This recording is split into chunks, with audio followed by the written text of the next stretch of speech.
Hi everyone, this is me Aira. आज मैं आपसे अपना लाइफ एक्सपीरियंस शेयर करूंगी। मेरा अपना एक्सपीरियंस शेयर करने का मकसद ये है कि आप मेरी गलतियों से सीखें और अपना टाइम सही जगह पर यूटिलाइज करें। आज की ये वीडियो बहुत ही इम्पोर्टेंट है। आई होप कि आप मेरे एक्सपीरियंस से बहुत कुछ सीखेंगे। लास्ट तक ज़रूर देखिएगा। जब मैं मैट्रिक में थी, मुझे इंग्लिश पसंद तो थी, मगर समझ ही नहीं था कि इंग्लिश सीखना कितना ज़रूरी है। बस पढ़ती गई, रट्टा लगाती गई।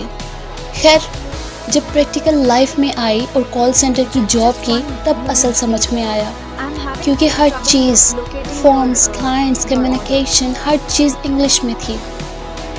हम प्रैक्टिस तो करते थे कि क्लाइंट्स ये पूछेगा और हम ये जवाब देंगे, मगर रियलिटी चेक बिल्कुल अलग था। समटाइम्स क्लाइंट्स कुछ अनएक्सपेक्टेड पूछ लेता और मुझे समझ तो आता था, मगर एक्सप्लेन नहीं कर पाती थी। एक्चुअली मैं क्लाइंट्स को सेटिस्फाई करना मुझे आता था, लेकिन उर्दू में। जब क्लाइंट ने मुझसे ये क्वेश्चन पूछा तो मुझे समझ तो आ गई, लेकिन मैं उसको एक्सप्लेन नहीं कर पा रही थी। और इस बात का ज़्यादा गिल्ट था कि मुझे आता है, मैं इस प्रोडक्ट के बारे में बता सकती हूँ, लेकिन सिर्फ इस वजह से नहीं बता पा रही क्योंकि मुझे लैंग्वेज नहीं आती। उस क्लाइंट ने ये कहते हुए फ़ोन बंद कर दिया। I still remember what he said, go learn English then come back, who kept you here. वो बात दिल को बहुत बुरी लगी।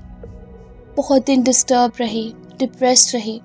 फिर डिसाइड किया कि अब सीखना है, अब इस लैंग्वेज को सीखना है, क्योंकि कोई मिरेकल नहीं आएगा जो मुझे इंग्लिश सिखाकर चला जाएगा। मुझे कम्युनिकेट करने के लिए इंग्लिश सीखनी है, मुझे सरवाइव करने के लिए इंग्लिश सीखनी है। मैंने ग्रामर पढ़ी, लिखा, याद किया, मेहनत की, डिक्शनरी पढ़ी और मैंने डिसाइड किया कि मैं 10 वर्ड्स डेली के याद करूँगी। लेकिन जब बोलने की बारी आई, मैं तब भी बोल ना पाई। उस दिन मुझे समझ आया, grammar alone can't teach your language. Best तरीका है सुनना और बोलना। मैंने इंग्लिश स्टोरीज सुनना शुरू कर दी, TEDx पर मोटिवेशनल वीडियोस देखी, इंग्लिश मूवीज देखी, इंग्लिश न्यूज़ पढ़ी और सिर्फ एक मंथ बाद रियलाइज हुआ, wow, I am actually improving. English grammar याद करने से नहीं आती, इंग्लिश डिक्शनरी पढ़ने से नहीं आती। English is a language. वो सुनने से आएगी, लिसनिंग से आएगी, बोलने से आएगी। आप बोलो, जैसा बोल सकते हो बोलो। मैं आपको इसके 3 सॉल्यूशंस बताऊंगी। Number 1, listening first. लैंग्वेज सीखने का सबसे पहला स्टेप लिसनिंग है। जब तुम कंटिन्यूसली इंग्लिश सुनो, stories, movies, news, motivational videos, तुम ऑटोमेटिकली एक्सेंट, टोन और नेचुरल फ्लो पिक कर लेते हो। ग्रामर के रूल्स याद करने से ज़्यादा पावरफुल लिसनिंग होती है। प्लीज़ ग्रामर, डिक्शनरी, इसका ऑपरेशन ना करो और ना ही इस पे अपना टाइम वेस्ट करो।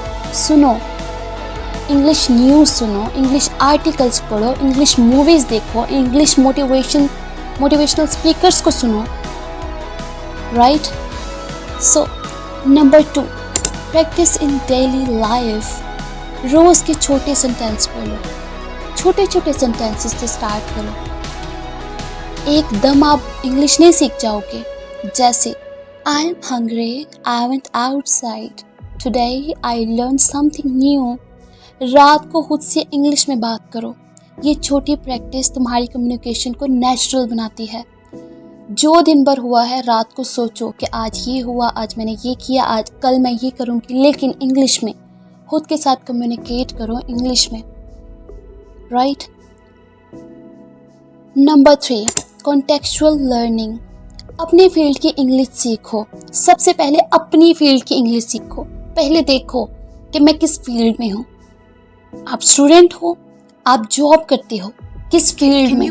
आप कॉल सेंटर में जॉब करते हो, आप एक टीचर हो, आप कंटेंट क्रिएटर हो, आप इन्फ्लुएंसर हो, जो हो, आपको इंग्लिश सीखनी है।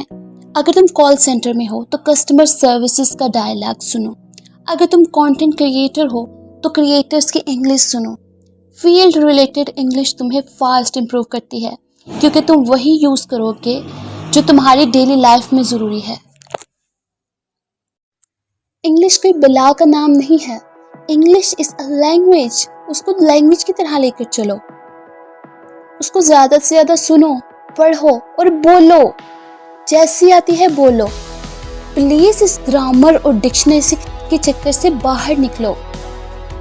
आपको ये याद करने से आई नो ये इम्पोर्टेंट है, मगर सिर्फ ये याद कर लेने से आपको लैंग्वेज नहीं आ जाएगी। इस मिथ से बाहर निकलो। इट्स अ मिथ कि आप डिक्शनरी और ग्रामर पढ़ लोगे तो आप इंग्लिश सीख जाओगे। इंग्लिश लैंग्वेज है, इसको बोलो, सीखो। चलो इमेजिन करो कि एक कपल है जो नेटिव इंग्लिश स्पीकर्स हैं लेकिन वो बे औलाद हैं। वो पाकिस्तान से एक ऑर्फन चाइल्ड अडॉप्ट करते हैं। बच्चा पाकिस्तानी है, उसके बायोलॉजिकल पेरेंट्स भी पाकिस्तानी थे, लेकिन जब वो बच्चा उन इंग्लिश स्पीकिंग पेरेंट्स के साथ ग्रो करता है तो वो सेम नेटिव इंग्लिश एक्सेंट में बोलता है। व्हाई? इसका जवाब दे। क्या उसने ग्रामर पढ़ी? क्या उसके पेरेंट्स ने सबसे पहले उसको ग्रामर और डिक्शनरी सिखाई इंग्लिश बोलने के लिए? नहीं। फिर जवाब दें। क्योंकि उसने अपने पेरेंट्स को सुना, उसने उनकी डेली कम्युनिकेशन पिक की, इसलिए वो बच्चा एकदम नेचुरल इंग्लिश बोलता है जैसे उसके अडॉप्टिंग पेरेंट बोलते हैं।